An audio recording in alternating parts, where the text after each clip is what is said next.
Hello, hello, hello, and welcome to the Blue Oval Podcast. I am Ben Weissel, and joining me, as always, Garrett Zalin. How's it going, man? Ben, I was in Colorado this past weekend for a wedding, got to see a bunch of friends, like a middle school, high school neighbor I hadn't seen in a while. And I also got to see a TSR OG, a founding father, if you will. I got to see John Cusick in person for the first time. Very big stuff. And John, I guess, had talked to his family before we had grabbed dinner. And he's like, yeah, I've worked with Garrett for all these years, but I've never actually met him in person. For all I know, he could be 6'4". And I was like, you know what? Let's keep pushing this narrative that I'm 6'4". I think this would be a fantastic narrative. Yeah, it is funny. I mean, you and I have met in person twice, right? Yeah, twice. And Yeah. yeah, I think I've met with John once. Yeah, it is funny. We've worked together with all these different people throughout the years, and have hardly seen anybody in person. And yet it feels Yeah. like we know each other all so well. It's just a very modern working relationship, I guess. Yeah, yeah, it is very modern. It was wild because like John has been like, for those who don't know, John was TSR employee number one. He was the first guy that stuck around for longer than a month.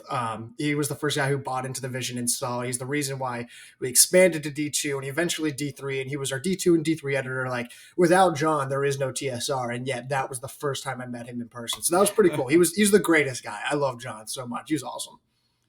Absolutely, yeah. Couldn't agree more. So today we're going to be going over some Pac-12 news. We'll get into that more in a second, and then afterwards we're going to be looking at some early season results. Not a lot of big meets happening, but there are some stuff that we could start to draw some conclusions from, or at least infer about what we could see for certain individuals and teams moving forward for the rest of the season. Before we get to that, just a reminder: rating and review. Apple Podcasts, Spotify. Leave us some comments and subscribe on YouTube. But let's just jump right in and talk about the news that the Pac 12 is going to be adding several schools, including Fresno State, Colorado State, Boise State, and San Diego State in 2026. And then they're also looking to at least add two more schools as well. We knew that the Pac-12 was going to be on the hunt for schools. Obviously, they were down to two, and they need to get to that. I think it was an 8-team threshold required by the NCAA after their 2-year grace period that they were given. I thought a lot of these schools were potential targets. Are you surprised by any of them? And who are you thinking will kind of follow these schools to the Pac-12? Yeah, I guess like I'm surprised in the sense of like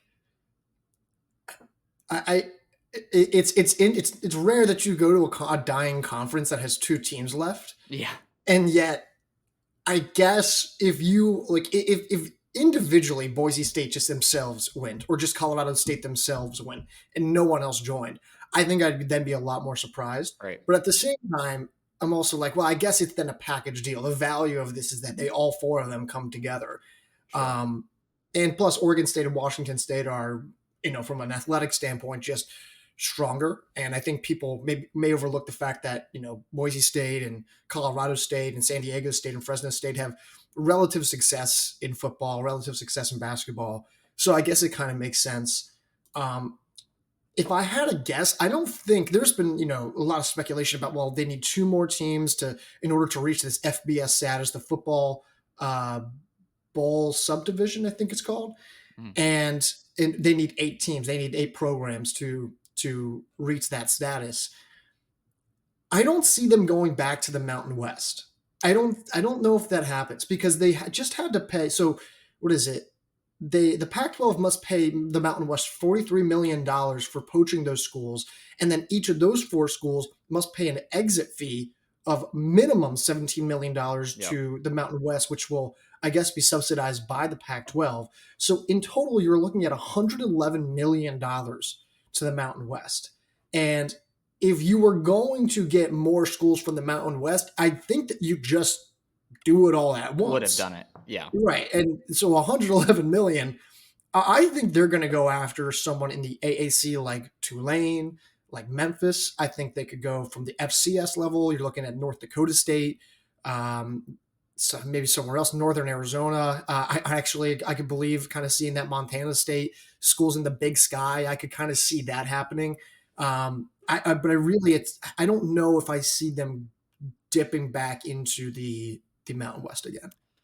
Yeah, I agree. And just from like these four schools' perspective, I think you put it well that it's interesting for any team to be kind of or any school to be jumping onto what it seems like a sinking ship with the Pac-12. But like you said, if they're all together, it's no longer sinking, right? They can uh, form this conference as they want to in the future. And do we think just like the Pac-12 like brand is that significant that a lot of these schools just find it more palatable to go there than and try to rebuild it than stay where they're at? Like I just some schools I get it.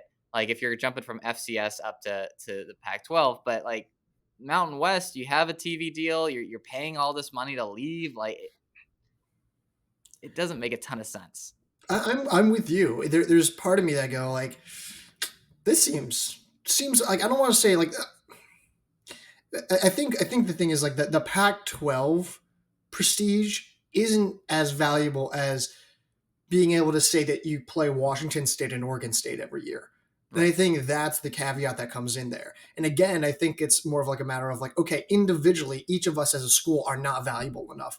But if we combine together to then play Washington State and Oregon State, then we can go have enough sway to then grab two more, right? And so, and by the way, this is all taking place in fall of 2026. This is when this is all going to be enacted.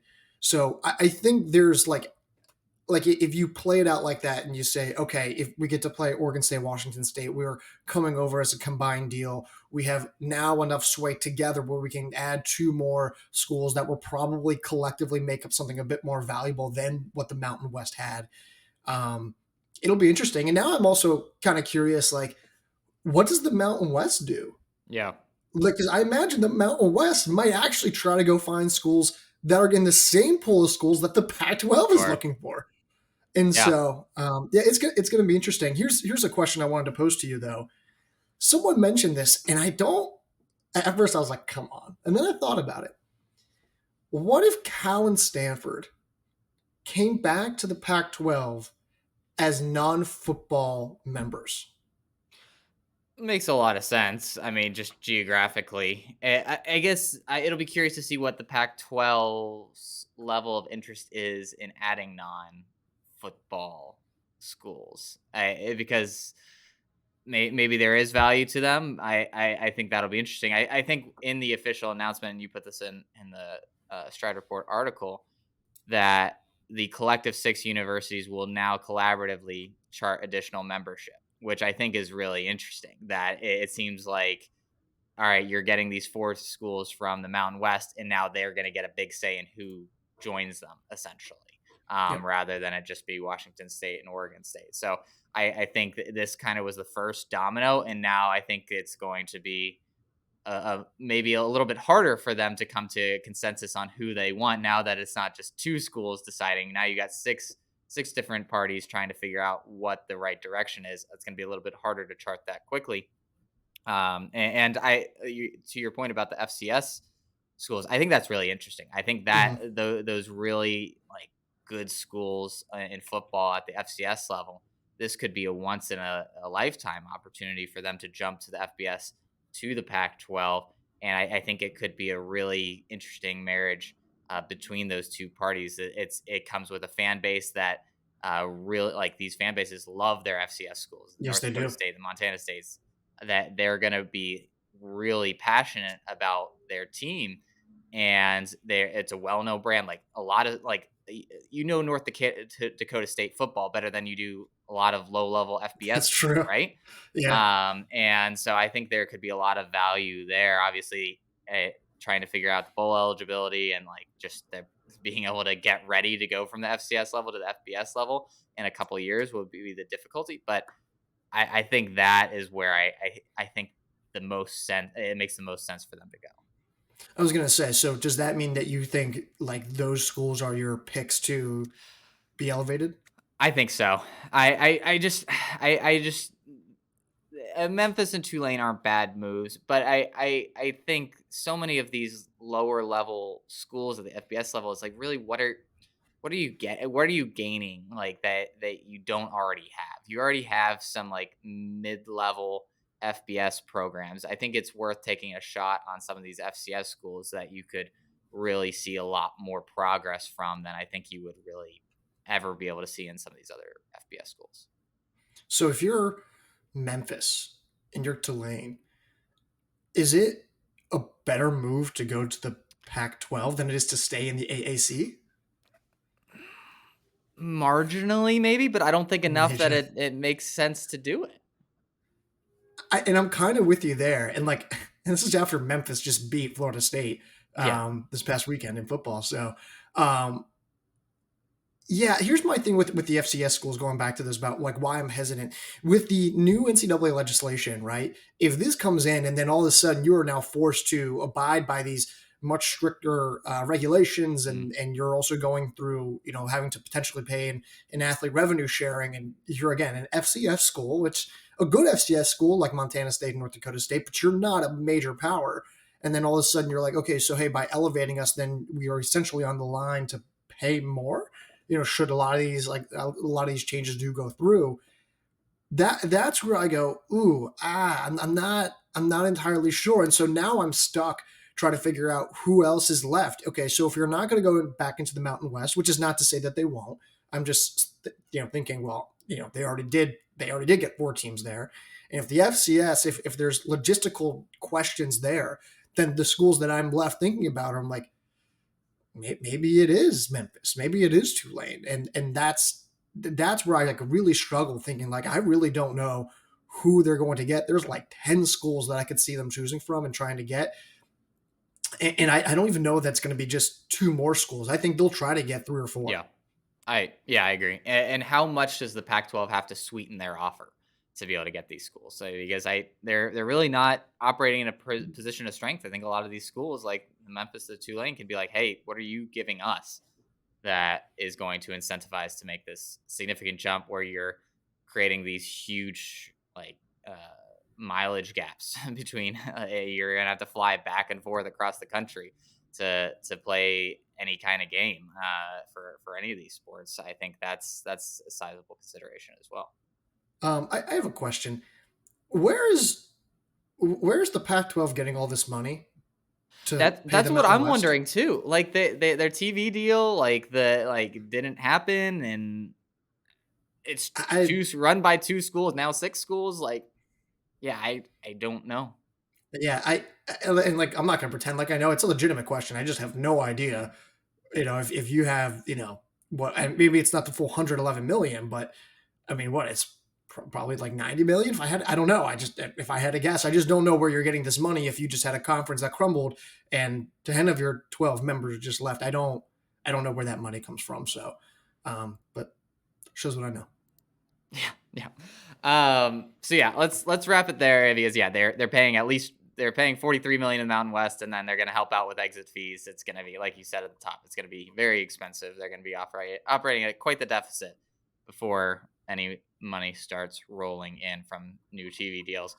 So, like we said at the top, we had a variety of meets happen over the past week or so, and nothing hugely significant, but we did see some big schools race, and we wanted to kind of go back and forth between the two of us about some of the more interesting results that we saw, whether it was from an individual level or whatever, and pick 3 of those each, and just kind of riff on what the impact of those results could be moving forward. So, how about you get started? You go ahead. All right. For me, and this was one that I noticed because I was checking the results for my Belmont Bruins, who finished second on the men's side They at the did. Southern Showcase behind They did Alabama. well. Well, yeah, it was a good run. Was Dennis Kipruto's performance, finishing third for Alabama. He was behind Victor Kiprop, his teammate, and Ian Kibuo of Louisville, and beat teammate Hillary Chariot by a couple seconds. Thought this was a hugely important performance. We thought Kipruto could provide quite the spark to this team, and he's already seemingly providing that. And if he can be form a real strong top trio with Kiprop and Chariot moving forward, I think Alabama becomes a little bit. We become a little bit more confident in their top end capabilities, at least. Yeah, I mean, I think really all we're looking for here is that like does this do the teams that we have question about, do we at least have enough like concrete evidence to be like, okay, our theories about what the structure could look like of their lineup, they're coming to fruition. And I think all we wanted to see with Kipruto was, can you at least just hang with Kip, Yeah. Rop, and Cheruto, right? That's all we wanted to see. And now Dismas Lukira, or how, career, I don't know exactly what language they're using for his name nowadays, but he did not run.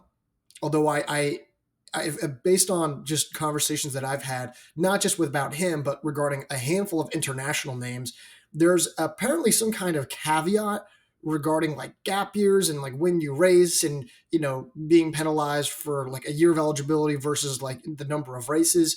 So Lokira is one of those names, in addition to a handful of international names who you probably won't see until later in the season, maybe towards the tail end of the regular season or the beginning of the postseason. That we probably won't see. And so expect that for a large handful of names.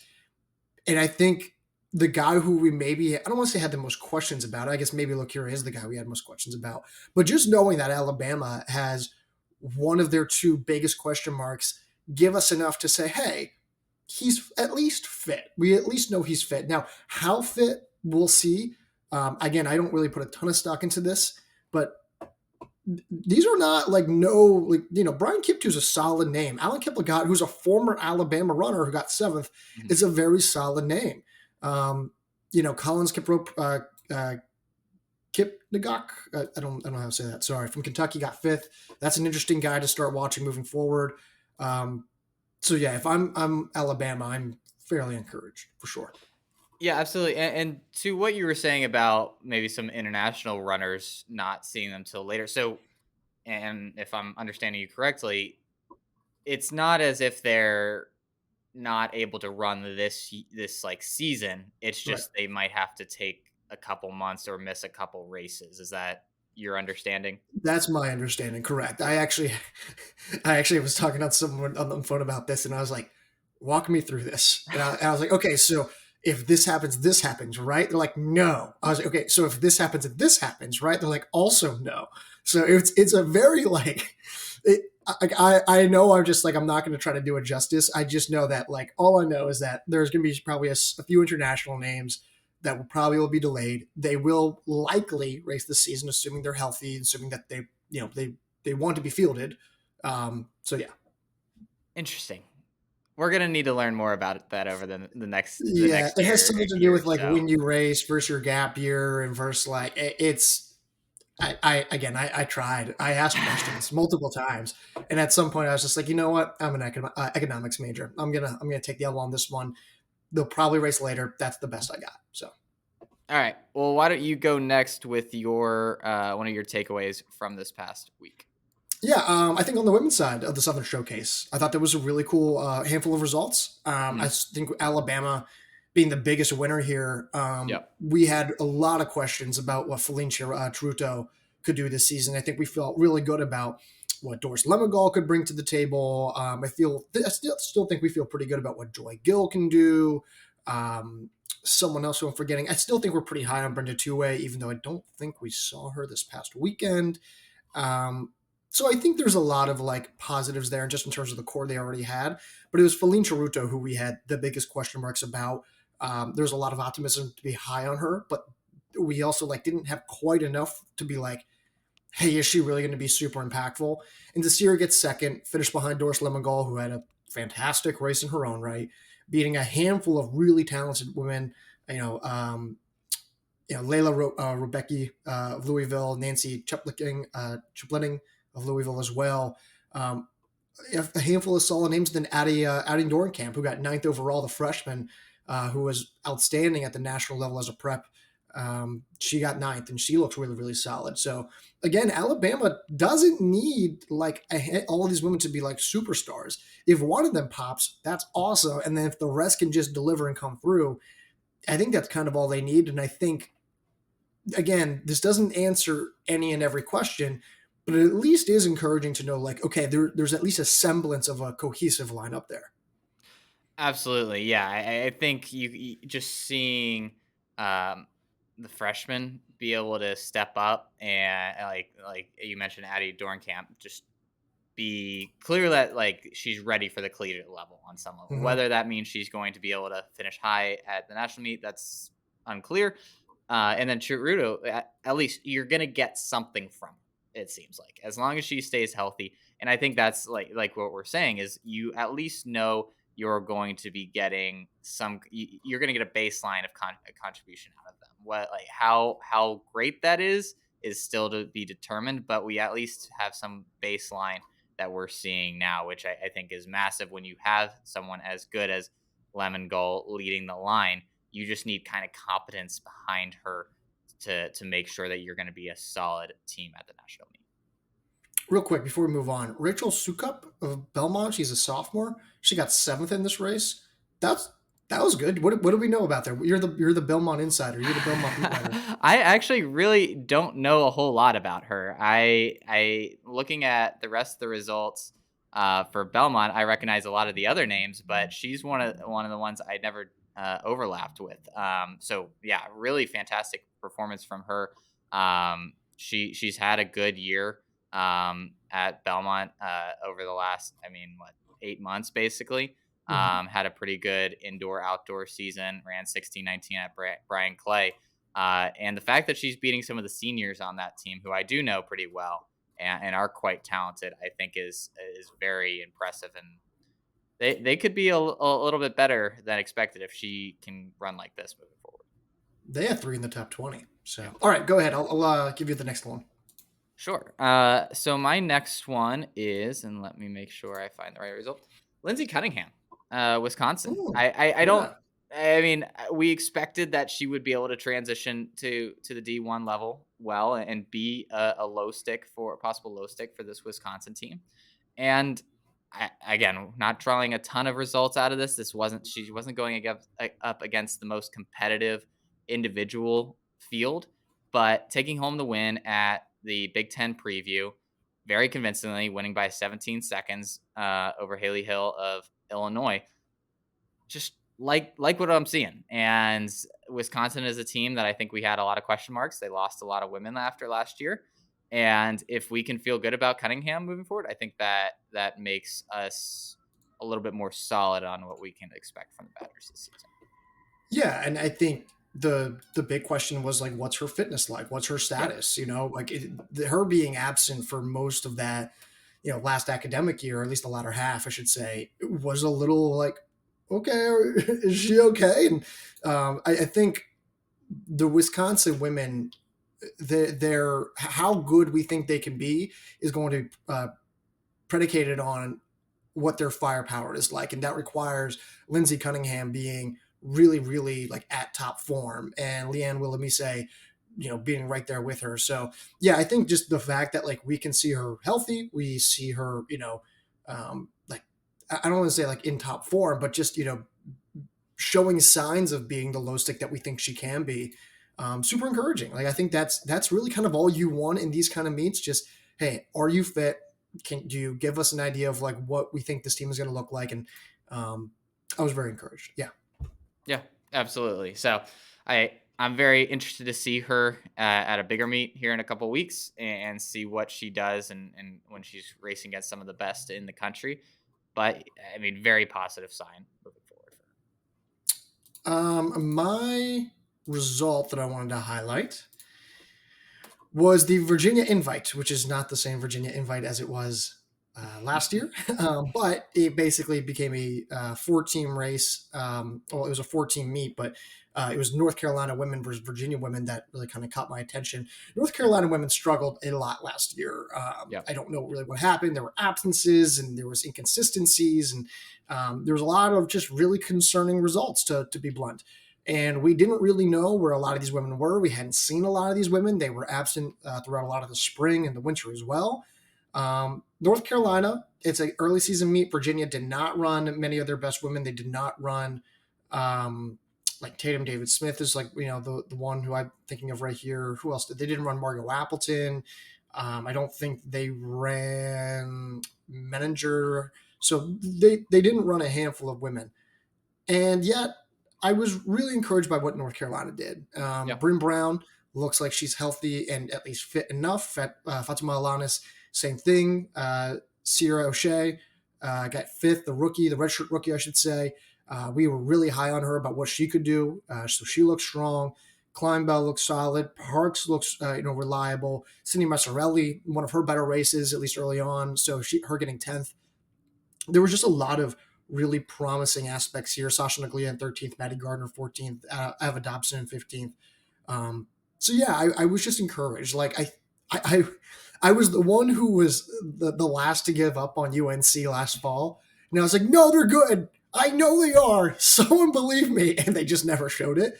And at the very least, all I'm told is they're healthy, they're fit enough. They may not be a podium team, but they at least look like they could be nationally ranked again.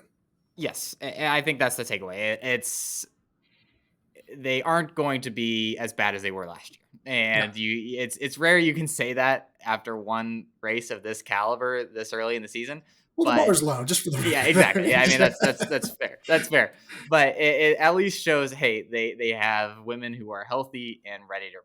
And they have so much talent on this team that as long as they are healthy, you would assume that they're going to be good enough to be ranked and be nationally relevant. Now, I don't see a ton of upside here, but maybe I'm a little bit lower in terms of my ceiling expectations. Their high end, what they can get, but their floor expectations have certainly risen so much more just based off of this performance. Yeah, yeah, and that's again all you want. You just want a positive sign. You just want like, hey, I can at least put together and say like, okay, I can see this one finishing here, this one finishing here, and this one finishing here, and you do the math, it's favorable. So yeah, liked it. I'll stick at the same meet and go to the men's side. I'm going to highlight Justin Wachtel of Virginia. I thought this was a good performance from him, finishing second to Ethan Strand, finishing just ahead of teammate Will Anthony. I mean, we know the names, obviously, for Virginia that we're relying on, and Wachtel isn't necessarily one that we put in that group. And, I mean, he hasn't had a great cross-country resume if you look through his last couple of years. I mean, he had a pretty good year 2 years ago, I will say that. And he started the season off very strong 2 years ago at the Virginia Invitational, just like he is here. But last year just wasn't great. He was 232nd at nationals after being 136th at NCAA's in 2022. And you just look at his ACC and his Virginia Invite performances, there just wasn't what we could have expected following up a solid 2022.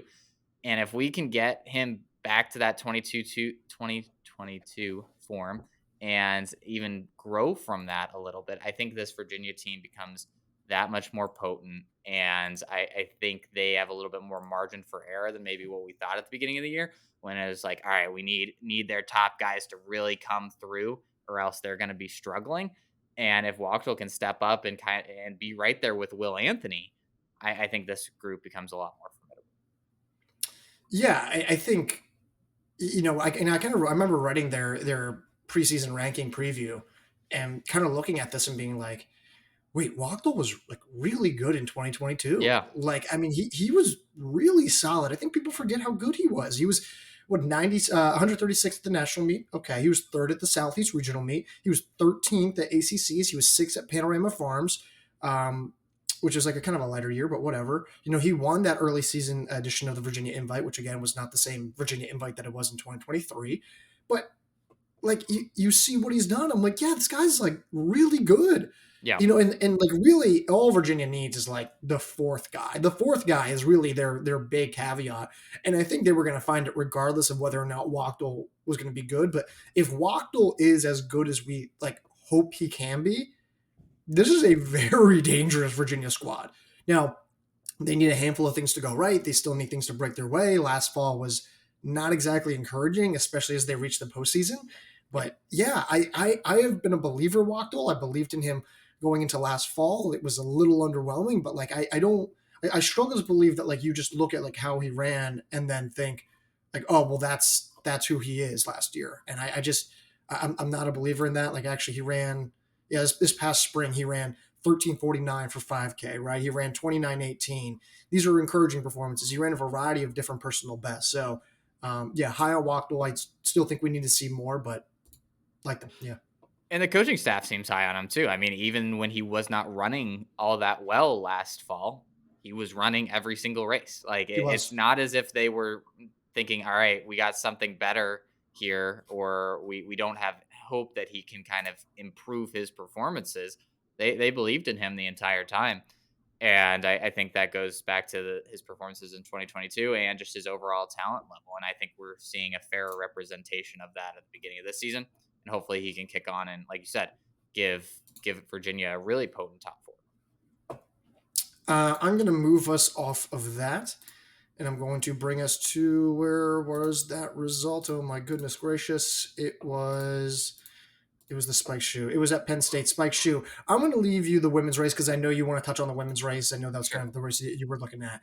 I'll go to the men's side, and my takeaway is that I don't really know if I have a takeaway, and it's very frustrating. So Sam Lawler takes the win. Murphy Smith of Navy, a sneaky good runner, like less than a Mhm. second behind, barely. Asaf Harari runs well at third. Georgetown's Lucas Guerrera fourth, and Boranu Harriman in fifth. Benny Anderson, the guy who I think we've been, kind of deeming as like the next guy for Syracuse, Yep. he gets six, and then you kind of go down the list, and there's some decent names. There's some results where I'm like, I don't know if like this is kind of Syracuse's top lineup. If maybe if not entirely, then pretty close to it. Yep. And like they won. It wasn't all that close, Yeah, but they dominated. they won 31-70 over a Georgetown team that very I don't like did Georgetown run their best guys? I don't think they did. So I was like, oh, I thought we would have seen a little bit more, but I'm also not like at all near the panic button either. Yeah, it was a fine result. I'm a little worried about Syracuse's depth after this performance, but yeah, it's hard to take much from a pretty convincing victory over just a not great field. So I agree. I think the main takeaway is it didn't really change our priors on really any of these teams after this weekend. Yeah, maybe maybe for you. I'm still trying to digest this result. I don't want to overreact, but I did think we were going to see a little bit more. A little bit more from Syracuse. Yeah, yeah. Yeah, I did. And frankly, Georgetown Slightly too. underwhelming. Yeah. Yeah. Well, yeah, and that's the thing. Georgetown is like, all right, is this your guys? If it is, then yeah, this is very concerning. If it's not, and I think we both agree that it's not, then it's nothing to raise an alarm bell because their top two runners ran pretty well. Yeah.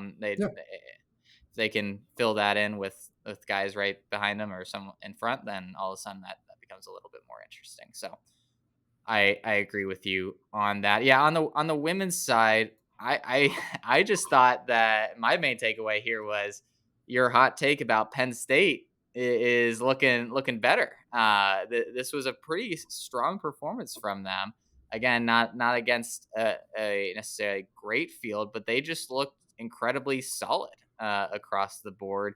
I think seeing Florence Caron beat Savannah Rourke was significant Mm-hmm. to finish second. I thought that was a really awesome result. And I don't really know what to think of Syracuse, but I liked what we saw from Penn State. Yeah, I like Penn State. Penn State going what 2, 6, 7, 11, and 16, then Yeah, what 17 and I think 24 after that, or 20 something after 6. 26. Yeah, So this is kind of what I thought we were gonna get. My catch here is that like I was like, oh, Faith Demar's not having another like great race for her. yeah, We know what her ceiling is. Her ceiling is that of a low stick. Like she's really, really good. It looks like she's still trying to round back into top form. It seems like it. I don't know if that's going to happen this season. But yeah, like I pretty happy about Penn State. I could see this structure. Like I don't. How do I put this? I think they're going to remain under the radar until they go to like a major meet, and then someone's going to be like, "Whoa, Penn State! What happened there?" And it's just like one of those things where like the fluky math kind of works out. I won't say Right. fluky, but it just kind of works out in their favor. But Chloe Thomas looks really good. Yeah. That was a very 1951 over impressive. 6K. That was pretty good. Convincingly beating Florence Caron and Savannah Rourke. Jenna Zindowiski. I don't know. I tried. Sorry. She got fourth. So yeah, like what we saw from Connecticut, even though they got fourth as a team, but like their 1-2 punch was really solid. And Yeah. um, yeah, I thought there was just way more encouraging results from this race than not. Yep. Yeah, I agree. Yeah, UConn had the best top two of anybody in this field, which I don't think we really would have said coming That's a into good this point. meet. Yeah. So yeah, I think that they got to be heartened by that moving forward. So yeah, I think that's all the results that I had. Is there any other ones that you wanted to touch on?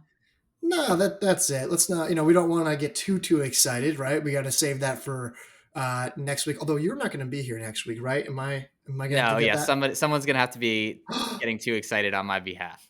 Okay, well, we'll figure that part out. So no Ben next week. That's okay though. Rather have this than during whatever. So, Yeah. but yeah, so this was good. We'll take this. I think that's all I've got for today, unless you have anything else. No, that's it. Hey, we got results. We got we We got it's no results. longer completely theoretical. All our rankings in terms of what we're gonna see this fall. We actually have some real on the grass results to start to consider. And like I said, see if they change our priors. And if we need to update how we think about certain teams moving forward. But hey, like you said, we got a lot of bigger races to come that are going to influence us significantly more. But yeah, before we sign off, reminder: ratings and reviews, Apple and Spotify. Subscribe on YouTube. Garrett, is there anything on the site that they should check out before we wrap If up? you're D2, D3, NAIA, all those rankings are now up. I'm gonna again. I know I said this last week, but I'm really hoping this week to get those international names in like that article from Mike. He's gonna have something up on the site later this week. Want to do recruit rankings hopefully this week as well. We will see. If you're listening to this though, GRIAC invite preview that'll be up whenever they release the teams, which they have not done yet. So hopefully that'll be later this week at like an appropriate time. But until then, Ben, that's all I've really got. All right. Well, until next time, I'll talk to you. I'll talk to you.